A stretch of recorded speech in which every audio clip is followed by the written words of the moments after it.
10시 50분이 되었습니다. 한 5분 정도 아직 못 오신 것 같은데요. 네, 시간이 되어서 시작하도록 하겠습니다. 안녕하세요. 저는 오늘 사회를 맡은 사단법인 글로벌 선진교육대외협력단장 고성혜입니다. 반갑습니다. 네, 바쁘신 일정에도 이 자리에 참석해주신 교계 기자분들께 진심으로 감사드립니다. 오늘 간담회에서는 글로벌 선진학교의 2025년 대학 진학 결과와 가을학기의 학교 입학 설명회에 대해 소개해드리고 이어지는 질의응답을 통해 궁금하신 사항에 대해 소통하는 시간을 갖고자 합니다. 네, 행사를 위해서 박병근 목사님께서 나오셔서 기도해 주시겠습니다. 여기서 하겠습니다. 네, 목사님. 네.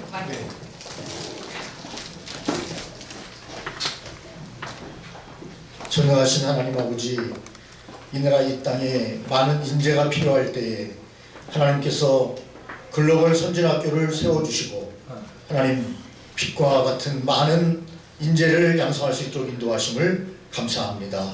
오늘 간담회를 통해서 하나님 글로벌 선진학교에 함께하여 주시옵시고 대학에 또 좋은 대학에 많이 지나갈 수 있도록 인도하심을 감사드리오며 또한 아버지 하나님 우리 이사장과 모든 관계자들이 더욱더 힘을 내서 귀하고 아름다운 학교를 만들어가기에 부족함이 없도록 인도해 주시옵기를 간절히 빌고 원합니다.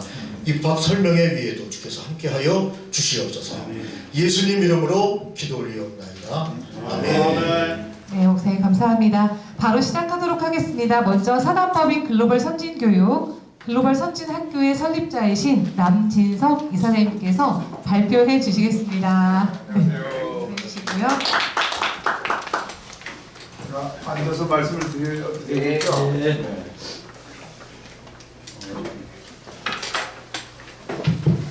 이미 그 보도 자료가 있기 때문에 여러분들이 자세하게 설명드리지 않아도 충분히 이해가 되셨으리라고 믿고요. 우리나라의 그 정치 상황이나 이런 것들이 상당히 요동치는 상황 속에서도 교육 현장을 지켜주신 하나님께 감사드리고요. 저희는 뭐 교육하는 공동체이기 때문에 정치적 입장을 갖고 있지는 않습니다만 다만 하나님께서 살아계시고 또 우리나라를 지금까지 인도해 주셨기 때문에 어떤 상황에서도 우리가 두려워하거나 염려하지 않고 선한 길로 인도해 주신다는 믿음을 가지고 여기까지 왔습니다. 그래서 아마 전 대통령이 탄핵되는 상황에서도 이 나라가 굳세게 굳건하게 갈 거라고 하는 믿음을 가지고 있고요. 또 하나님이 필요한 좋은 지도자를 세워주실 것이라는 그런 믿음을 더 가지고 있습니다. 그래서 학교도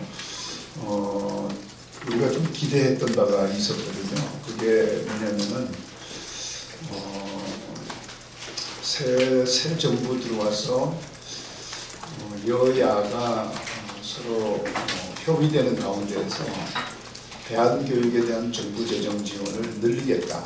이런 이제 기조가 보수 정부에서 뭐 주도적으로 했다기보다는 이 진보 진영이나 소위 지금 여야가 어느 정도 이렇게 좀 합의된 상황에서 그게 진행되고 있었는데 정치가 좀 불안정하니까 그런 것들이 좀 힘있게 진행되지 못한 점에 대해서 대단히 이제 유감스러운 입장이에요. 왜냐하면 여러분 알다시피 저출산 기조가 아주 심하잖아요.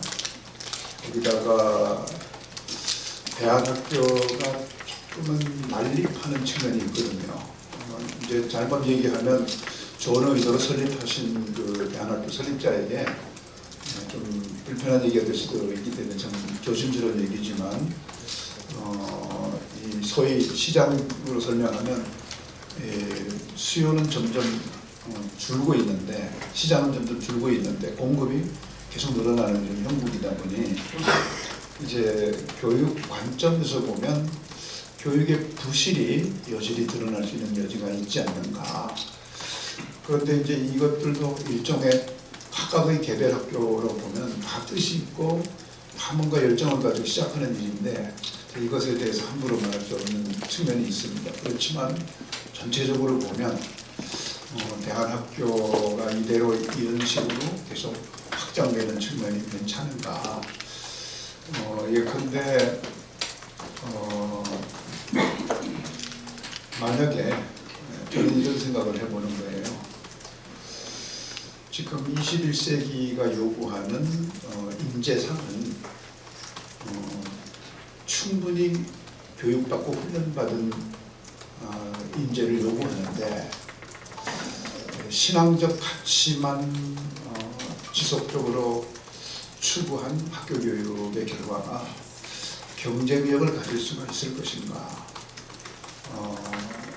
영적인 군사를 만들어내는 거 이런 것도 다 중요한 거지만 어쨌든 그 세속적 관점에서 봤을 때도 상당한 그 지적 수준을 기본적으로 유지한다는 전제에서 이게 이제 얘기가 돼야 되는데 조금 염려되는 바가 있습니다. 잘못하면 한 세대가 통째로 루저 세대가 될 수도 있어요.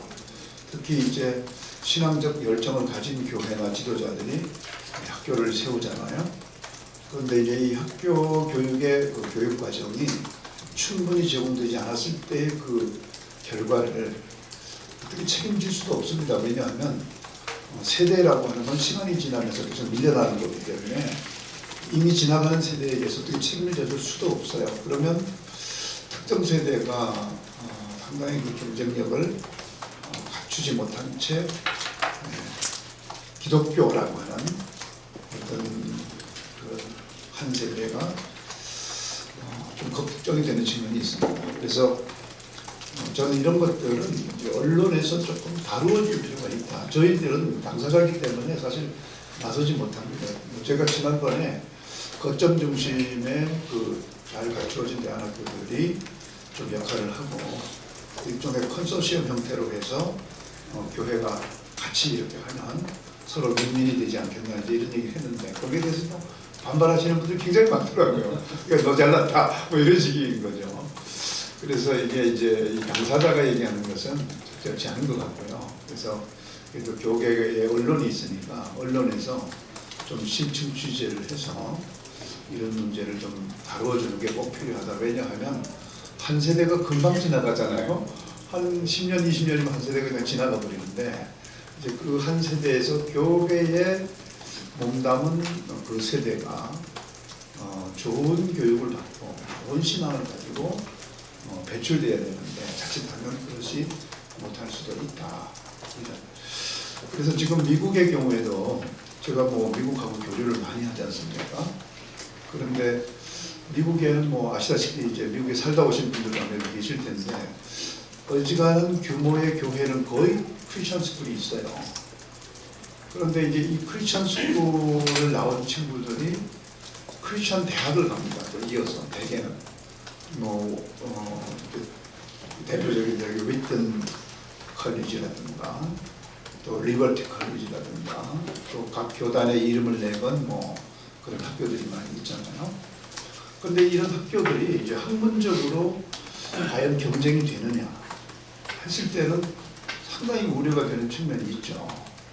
그냥 보통 사람으로 살아가는 데는 문제가 없지만 어떤 영역에서 특출함을 가지고 경쟁을 해서 어떤 기독교적 가치나 기독교적인 세계관을 누군가에게 이렇게 영향을 줄 수 있는 위치까지 가야 되는데 이제 거기까지 다다르지 못한다면은 결과적으로 이런 모든 것들이 기독교의 약화로 이어지잖아요. 지금 아시다시피 한 해 평균 1%씩 떨어집니다. 그럼 10년이면 10% 떨어지는 거예요. 엄청난 거거든요. 이런 걸 우리가 역사를 통해서 보고 있는데 우리 대한민국에서도 그렇게 더구나 우리는 저출산 기조에다가 어떤 탁월한 기독교적 인재가 절실히 필요하다면 이 문제는 뭐 어떤 것이 좋은 방법일지는 모르겠습니다만은 어쨌든 이제 기독교 언론에서 좀 심층 있게 다루어서 뭔가 좀 방향성 제시를 해주시면 어떨까 이런 생각을 제가 얘기를 하기 전에 미리 좀 말씀을 드립니다. 저희는 이제 코로나 때 한 4년 동안 정말 힘들었어요. 한 캠퍼스에 평균 400명 이상의 학생이었는데 코로나 기간 때 동안에는 평균 200명이었어요. 그러니까 절반이 줄어든 거죠.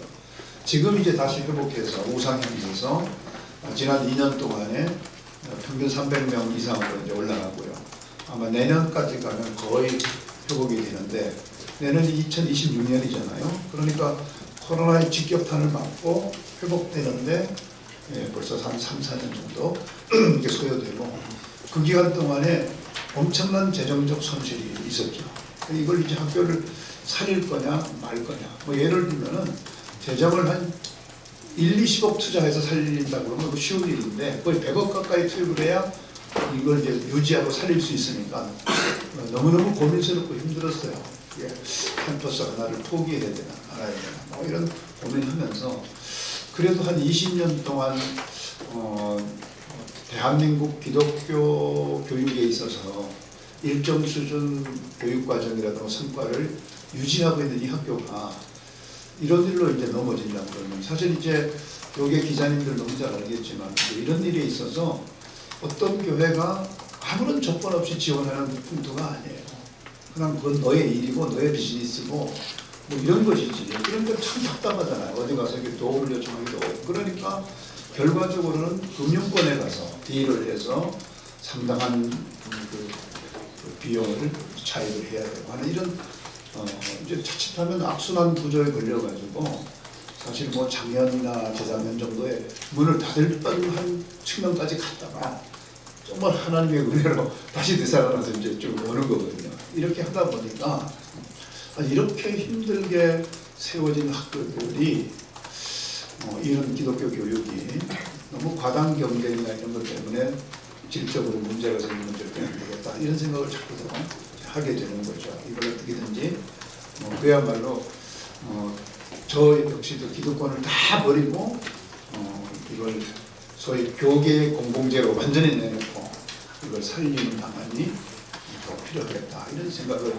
가지고 있습니다. 그러면서 잘 버티고 잘 교육을 했더니 이제 계속 좋은 결과가 가시적으로 나오고 있어요. 뭐 교육의 좋은 결과라는 게 이제 나중에 얘네들이 10년, 20년 후에 어떻게 사는가 그게 진짜 결과지만 당장 가시적인 거는 뭐 입시 결과지 않습니까? 그래서 입시 결과로만 보면 여기 이제 제가 자료에 보시다시피 작년보다도 좀 더 좋은 이제 성과를 내고 있습니다.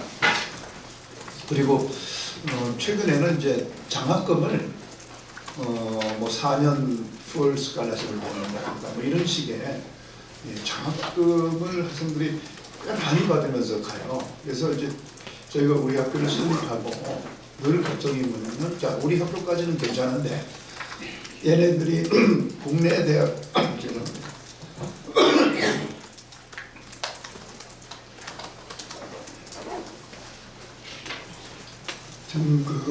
윤석열 정부 들어서 국내 대학은 이제 사교육을 좀 절제시킨다는 측면에서 가능하면 이제 수능 베이스의 또 학교 성적 베이스의 그 입시 정책이라고 그럴까요? 그러다 보니까 이제 이렇게 대안학교라든가 우리나라 그 9등급 체제의 상대평가 시스템 이 안에 들어가 있지 않으면 입시에 굉장히 불리했습니다. 그래서 저희가 뭐 스카이 같은 데도 아이들이 꽤 가고 그랬었는데 3년 전부터는 상당히 그게 쉽지 않는 상황이 되어버렸어요. 그러다 보니까 이제 아이들은 더 해외로 더 눈을 돌리게 되고 해외로 눈을 돌리는 과정 속에서 얘네들이 어떻게 그 많은 비용을 부담하고 해외 대학을 갈 수 있겠는가 하는 걱정을 계속했거든요. 그래서 저희가 집중적으로 해외에 가더라도 국내 대학에 다니는 정도의 부담이면 갈 수 있도록 장학 혜택을 많이 주는 학교를 꾸준히 지금까지 계속 찾아서 상당히 지금 성과를 얻고 있습니다. 그래서 작년보다 올해 학생들이 더 좋은 조건에 좋은 장학금을 받으면서 진학하는 학생이 좀 더 늘어났다는 말씀을 드립니다. 또 최근에는 이제 과거에 이렇게 그 학벌 유명 대학 위주로 가던 아이들의 그 진학이 굉장히 그 학과 중심의 실속 있는 자기 그 미래의 비전과 꿈과 연관해서 진학을 하는 이런 추세로 계속 가고 있고요. 좀 주목할 만한 것은요. 작년에 저희들이 이제 이 자리에서 뭘 얘기했냐면 문경 캠퍼스 축구부 아이들이 기대 이상의 그 해외 대학이나 국내 대학에서 좋은 스칼러십을 받고 진출한 걸 말씀드렸는데 올해는 가만히 보니까 이제 문경 캠퍼스는 특히 그 고등학교에 올라가면은 트랙이라고 해가지고 생명공학 트랙, IT, AI 트랙, 디자인 트랙, 스포츠 트랙 이렇게 있거든요. 그러니까 일종의 이제 전공 베이스가 생기는 거죠. 그랬는데 그 디자인 베이스 트랙에서 공부한 아이들이 세계 최고 디자인 관련 대학에 다 입학을 한 거예요. 그것도 이제 장학금 꽤 받으면서 여기 보시면 뭐 파슨 굉장히 유명하죠. 또 그 스쿨 오브 더 아트 인스티튜트는 시카고 예술대학, 뭐 스쿨 오브 비주얼 아트, 로드아일랜드 스쿨 오브 디자인, 또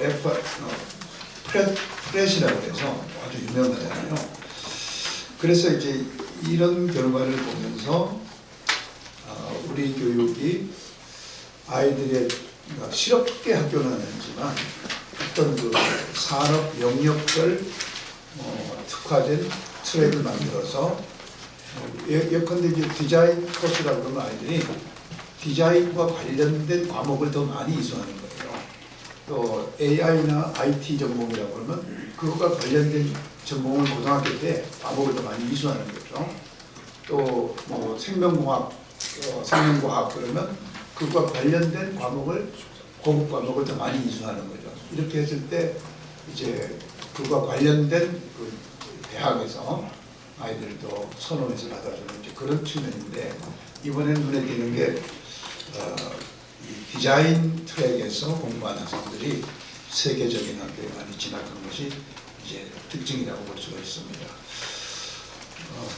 국내 대학은 아까 말씀드린 대로 한 3년 전에 비해서 조금 이제 그 대학교 유명도로 보면 조금 떨어지는 경향이 있는데요. 그 이유를 말씀드렸고 그러다 보니까 이제 국내에 있는 송도 글로벌 캠퍼스, 그러니까 외국계 대학이 국내에 들어와 있는 그런 학교로 많이 가는데 장점이 있습니다. 학비가 비교적 쌉니다.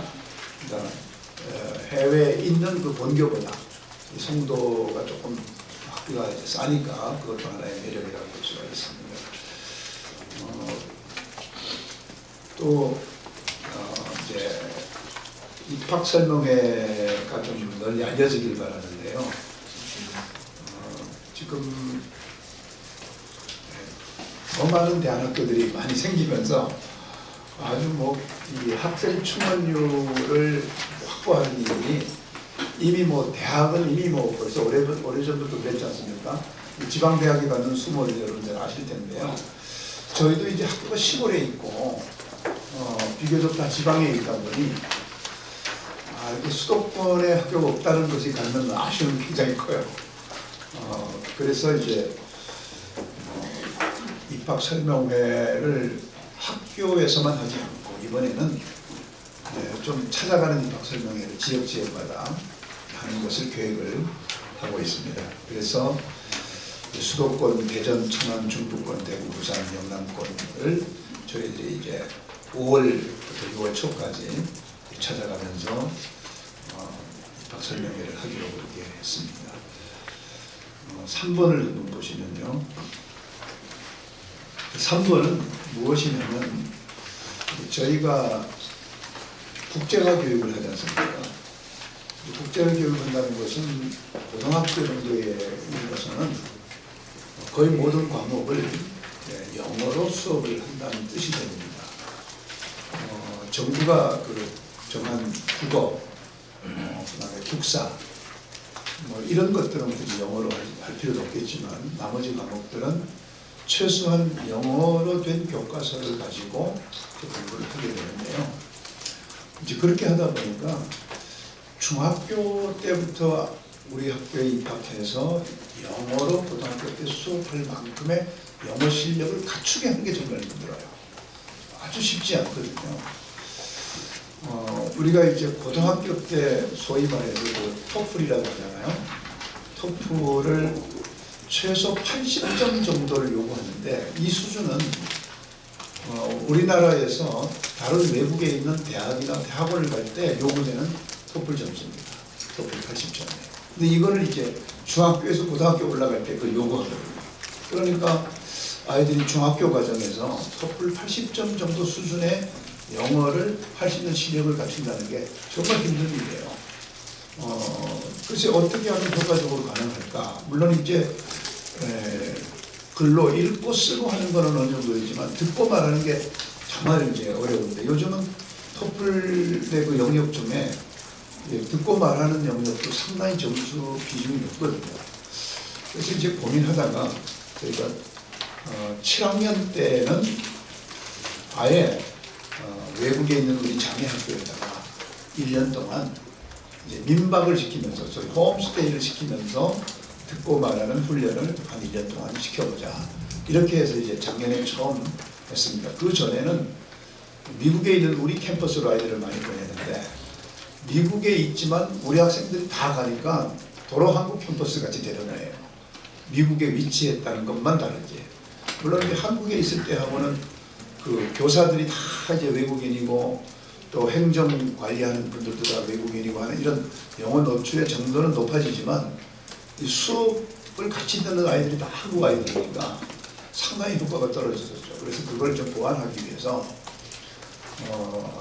미국에 있는 우리 자매 학교 한 20개 학교에 아이들 몇 명씩 붙어가지고 이제 이 홈스테이 프로그램으로 내보냈는데 지난 1년 동안 해보니까 상당한 효과가 있어요. 그래서 이제 그 상당한 효과가 있었던 거에다가 우리가 조금 더 부족한 부분을 보완해서 올해 학점을 보완해서 2025년도에는 더 좋은 교육을 시키기 위해서 노력하고 있는데요. 아무래도 이제 비용이 만만치 않지만 일반 미국의 그 사립학교에 보내는 비용에 비해서는 훨씬 저렴합니다. 이제 일반적으로 우리 한국에서 그 정도 비용은 상당히 높은 비용이지만 미국의 일반 사립학교를 보내는 데에 비하면 상당히 저렴한 비용으로 이런 프로그램을 진행을 하고 있는데요. 이렇게 해서 앞으로 지속적으로 계속해서 좋은 교육을 할 수 있도록 이렇게 노력을 하겠습니다. 최근에 이제 저희가 글로벌 교육을 언제부터 했는가를 한번 복귀해 보면 김대중 대통령이 되시면서 두 가지를 했지 않습니까? 전국에 인터넷만 하고 이제 조기 유학을 자유롭게 갈 수 있도록 하는 정책을 김대중 대통령 때 했는데 그 결과가 지금 드러나고 있습니다. 지금 우리나라 그냥 쉽게 예를 하나 들면 자동차 디자인 있잖아요.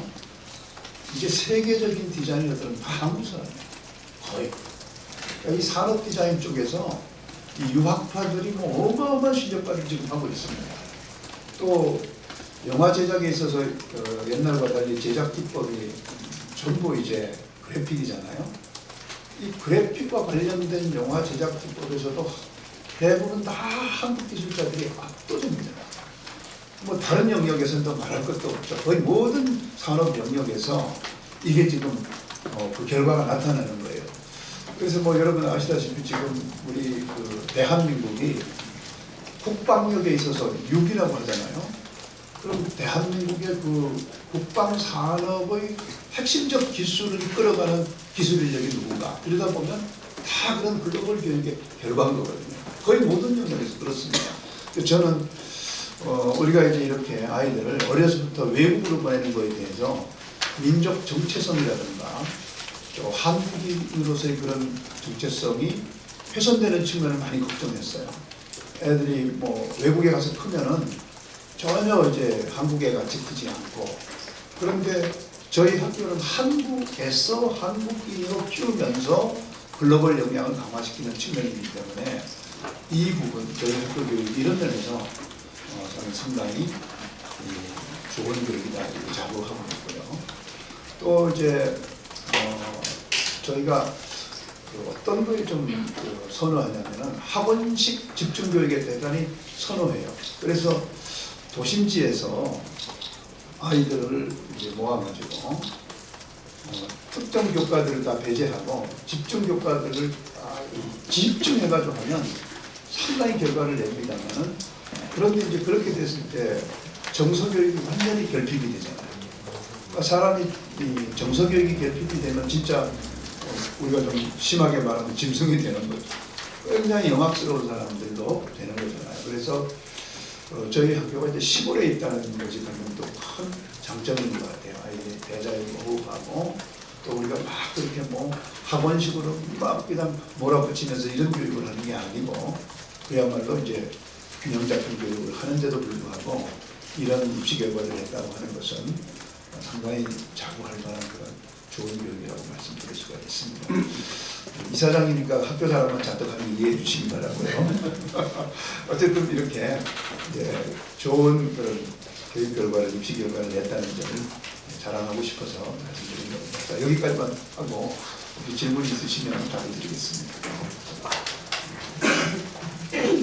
네, 이사장님께서 발표해 주신 내용으로 혹시 질문 있으시면 질문 받도록 하겠습니다. 편안하게 이렇게 손을 들어주시면. 네, 감사합니다. 아유, 수고하셨습니다. 하여튼 어려운 환경 가운데 학교를 잘 키워나가시는 모습을 볼 때 너무 감사하고 귀하다는 생각이 들었습니다. 요즘 이제 시대에 여러 가지 이슈가 있는데, 아까 이사장님도 특화 교육을 말씀하셨는데, 지금 중국 같은 경우 보면 AI 분야에 하여튼 인재들을 뭐 파격적인 정말 월 뭐 연봉 1,000만 원 이상을 준다 이렇게 해서 막 모집하고 이런 센세이션이 지금 일고 있고, 전체적으로 시대가 이제 인공지능 쪽, AI 쪽으로 좀 흐르고 있는데, 기존에도 물론 이제 아까 3개 정도 분야에 특화를 해서 이제 하는데, 특별히 AI 쪽에 좀 이런 어떤 코스를 해서 특성 인재를 좀 육성할 계획은 없으신지? 이미 이제 저희가 IT, AI 트랙이 분명히 있습니다. 여러분 알다시피 이제 AI는 티어리, 이론이 아니고 드라이브, 적용하는 영역이잖아요.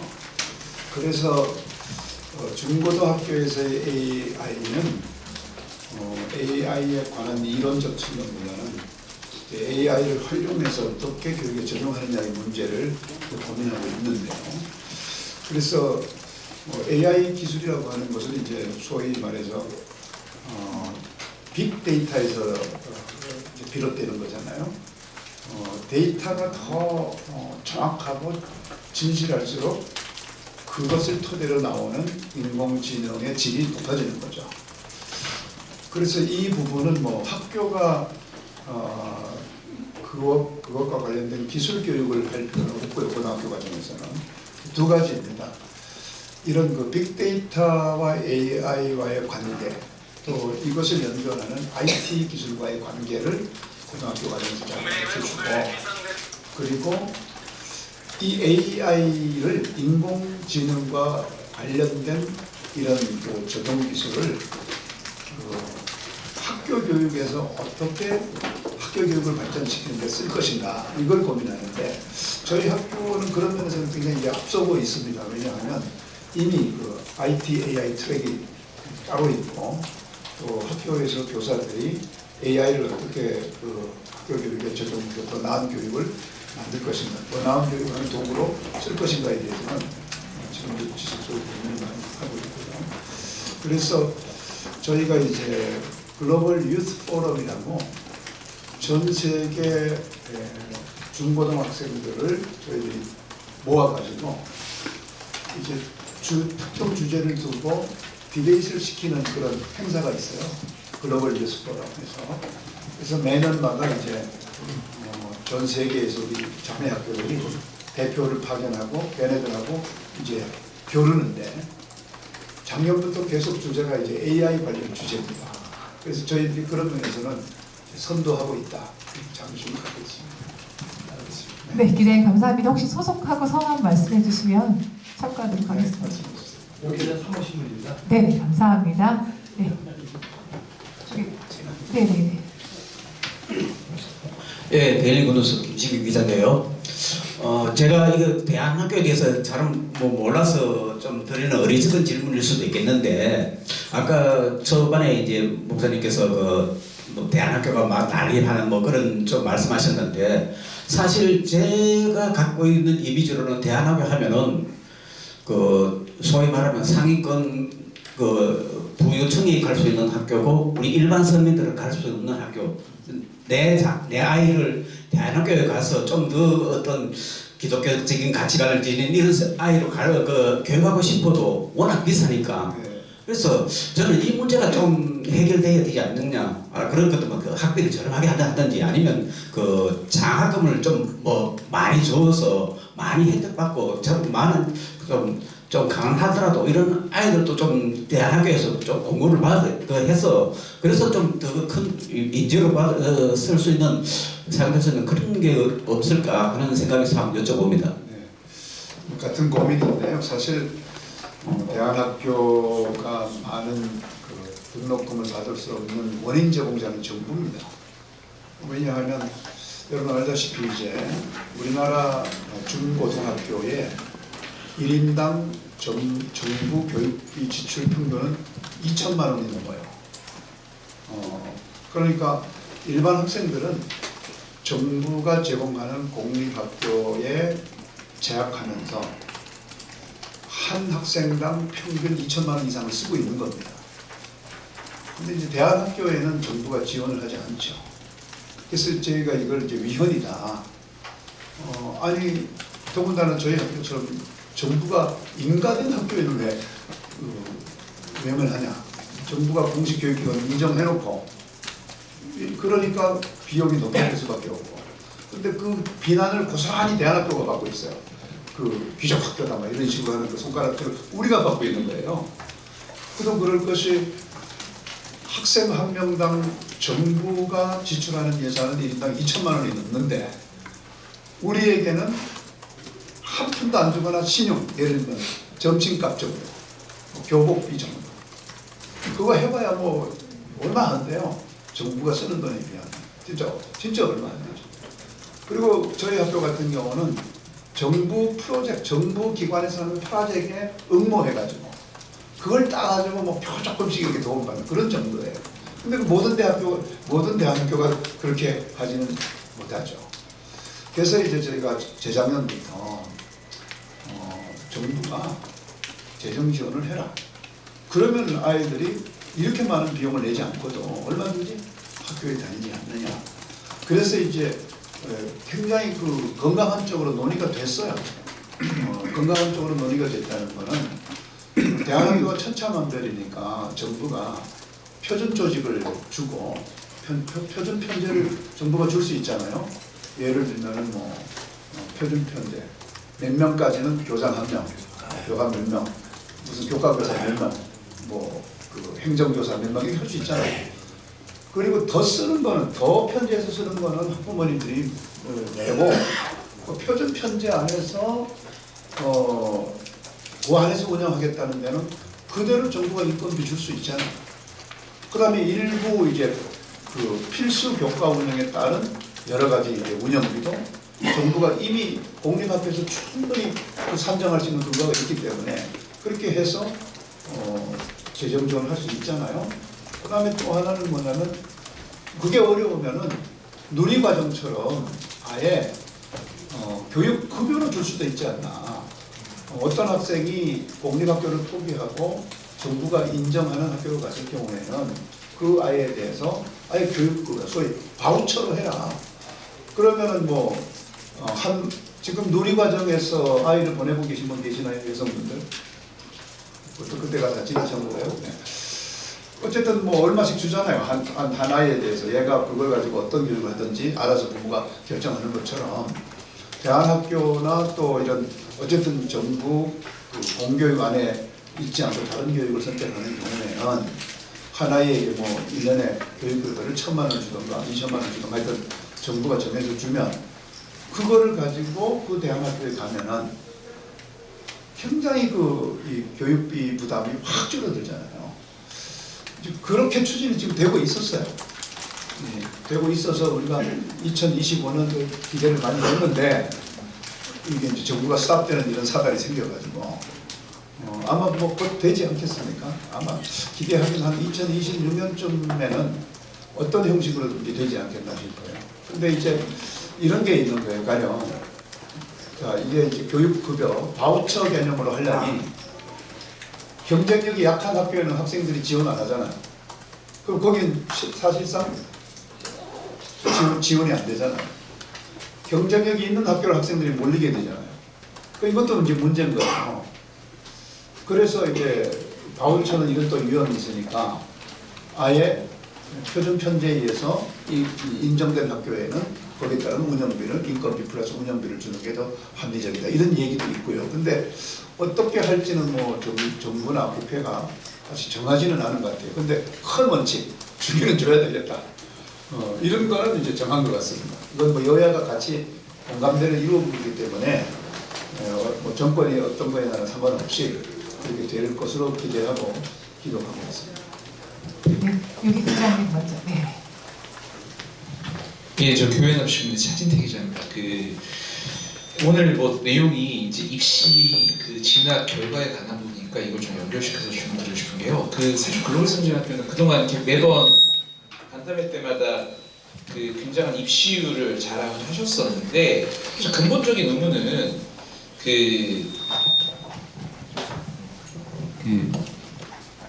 오히려 공교육에 있는 영역에 있는 아이들이 그 학교가 입시에도 특화가 됐고 또 아이들과 학부모가 오히려 입시에 훨씬 더 많은 신경을 씁니다.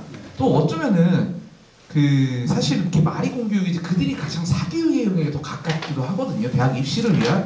하지만 그럼에도 불구하고 공교육의 입시율과 그러니까 학교의 입시율과 글로벌 선진학교의 좋은 학교를 들어간 입시율이 굉장히 많이 차이가 나는데 그 결정적 차이가 어떤 부분에서 발생한다고 보시는지가 궁금하고요. 여기에 덧붙여가지고 반대로 사실 우리나라의 대다수 학생들은 공교육 영역의 학교를 다닙니다. 그쪽에서 만약에 정부 지원을 그렇게까지 받아서 비슷한 예를 들어서 재정의 교육을 한다고 하면 공교육이 오히려 글로벌 선진학교의 교육을 차관하거나 적용할 수 있는 그런 좀 중요한 부분이 없을지 좀 조언을 부탁드립니다.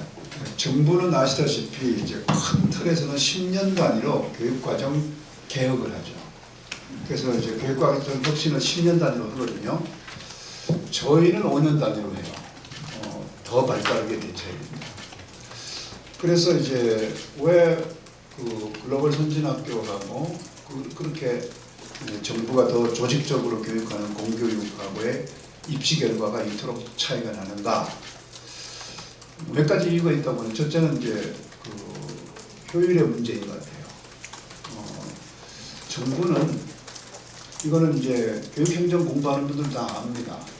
실제 교육 재정의 한 3분의 1은 교육행정에 써요. 교육부 운영하고 교육청 운영하고 뭐 이런 데 다 쓰는 거죠. 그러니까 재정을 효율적으로 쓸 수가 없는 구조로 돼 있고요. 또 예를 들면 정치적인 측면 때문에 가령 시골에 학생이 3명인데 선생이 10명이에요.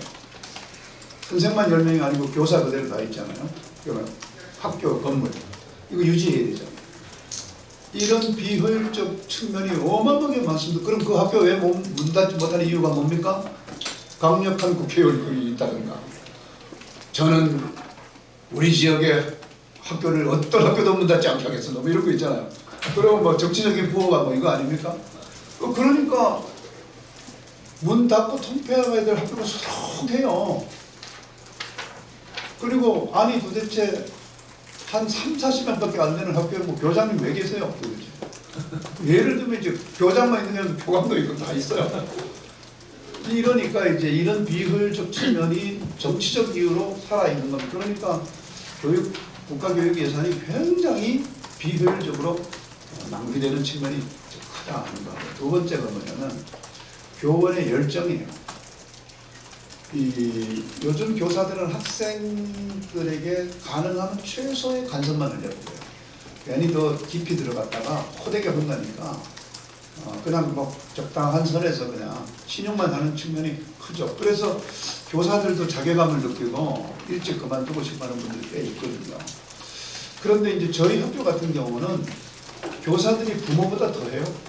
정말 저는 그 자부합니다.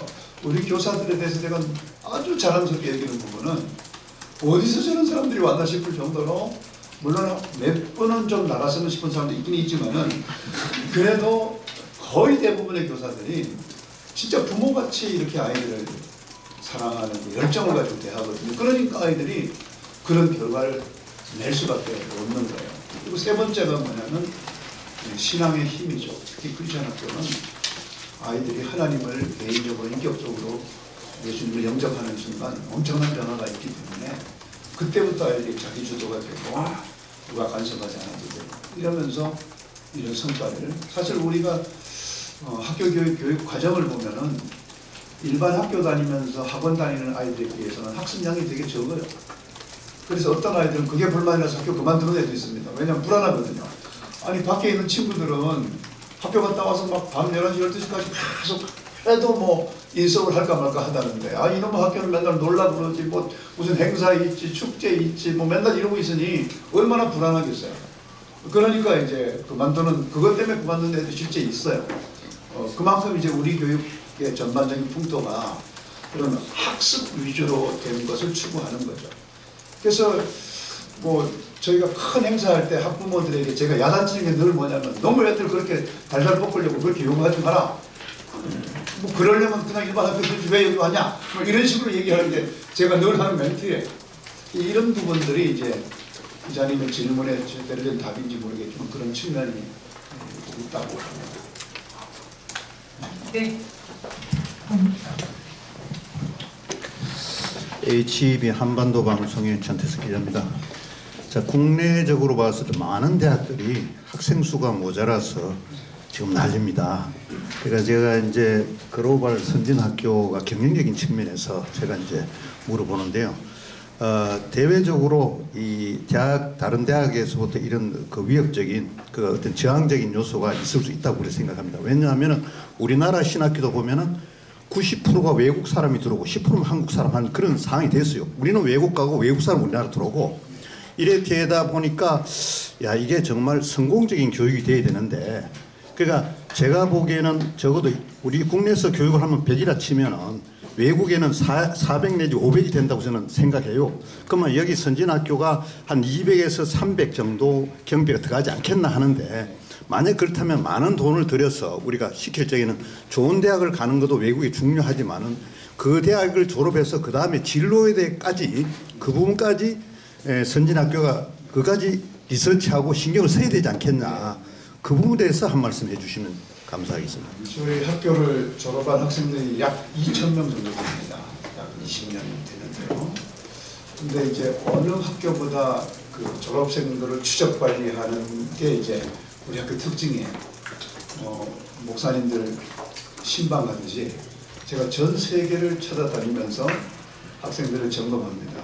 신앙생활 제대로 하고 있는지, 또 그 대학 근처에 있는 어떤 교회하고 어떻게 직접적으로 연결되어 있는지, 또 학업은 제대로 하고 있는지 이런 걸 추적하는데요. 그리고 이제 아이들이 각 세계 각국에서 졸업한 이후에 행적을 보면 좀 뭐 만족하는 정도가 아니라 흥분될 정도예요. 일부 이제 학생들이 뭐 적응을 하지 못해서 좀 도태되는 학생이 있지만 그건 뭐 어디나 마찬가지고요. 대개의 경우는 이제 언론에서 제가 좀 의심 가는 게 있는 거예요. 언론에는 반대로 나더라고요. 해외에서 공부하는 아이들이 국내에 와서 설 자리가 없다 뭐 이런 식으로.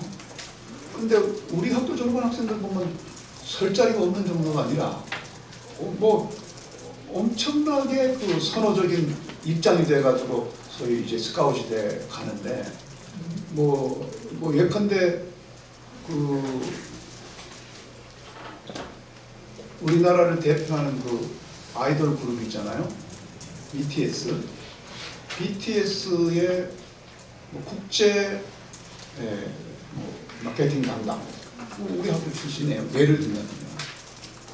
그렇게 곳곳마다 또 뭐 현대자동차에서 최연소 과장 뭐 이런 것도 타이틀 거머쥐고, 뭐 구글, 페이스북, 또 뭐 하여튼 세계적인 기업의 아이들이 들어가서 어마어마한 연봉을 받으면서 일하고 이런 것들이 또 어떤 학생은 우리 학교를 졸업하고 독일에서 대학 졸업하고 대학 졸업한 3년 차에 독일 사람 중소기업의 부사장 대우가 됐어요. 뭐 이런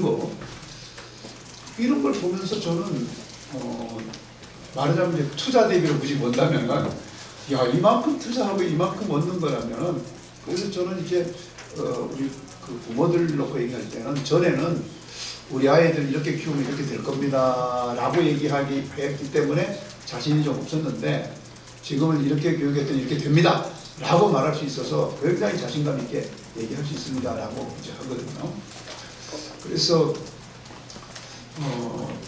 교육 결과에 대해서는 저는 굉장히 만족하고 흥분된 상태이고요. 또 이제 말씀하신 것 중에 하나가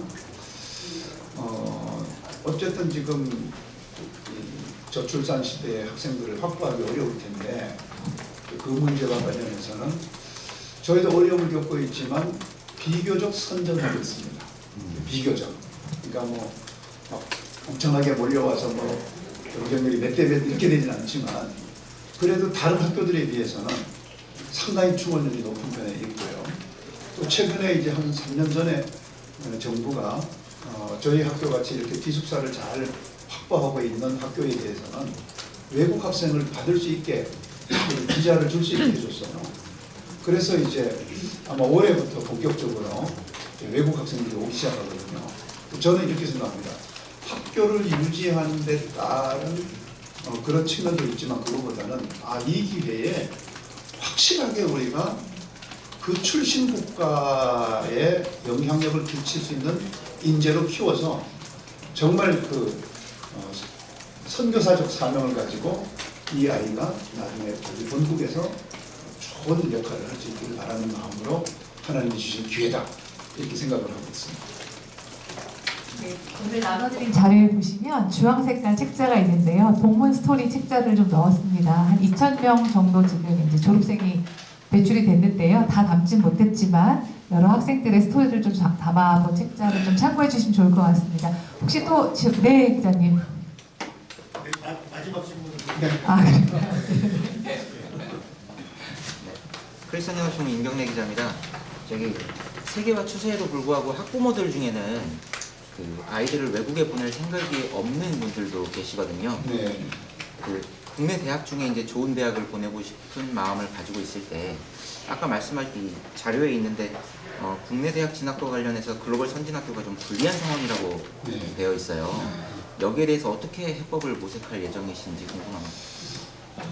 지금 이제 저희가 사실은 두 가지 측면에서 경쟁력을 갖지 못하는데 첫째는 평가 방식입니다. 우리는 절대 평가 방식을 유지하고 있거든요. 절대 평가 방식이라고 하는 것은 그 학생들을 9단계로 나누어서 1등급, 2등급에서 뭐 9등급까지 이렇게 나누지 않겠다는 뜻이거든요. 왜 그런 거 하니?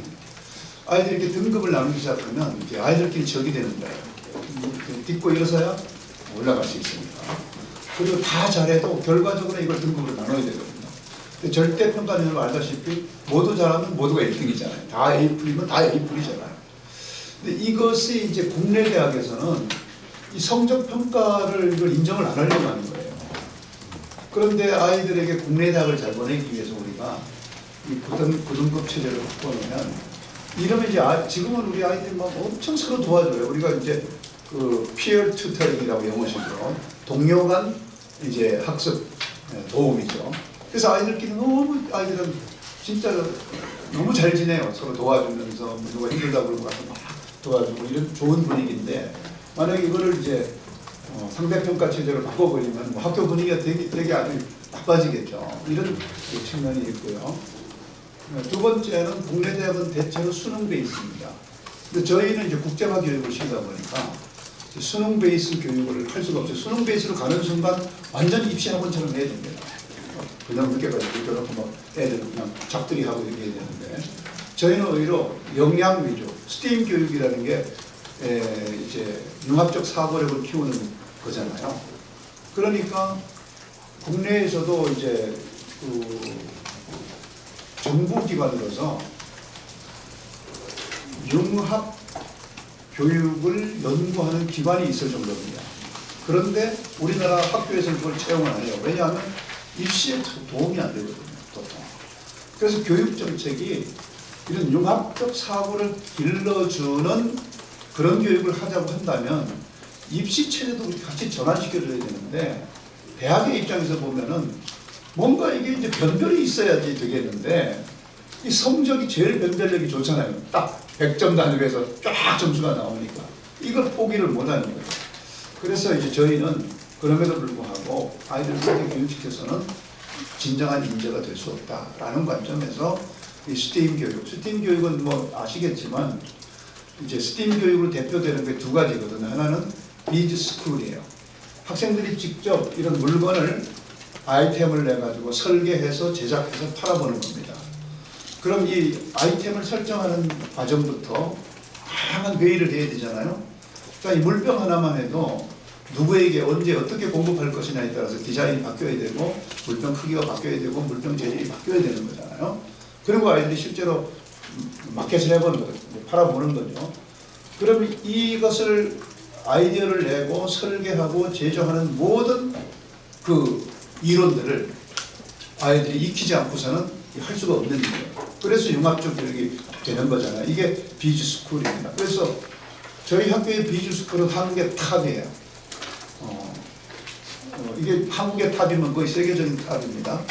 이 교육 체계를 가지고 전 세계에 나가서 저희가 교사 교육을 시키는데 재작년에 과테말라에서 1000명 이상, 작년에 몽골에서 1000명 이상 공립학교 교사들 불러가지고 이 교육 연수를 시킬 테니까 모여라 하는 거거든요.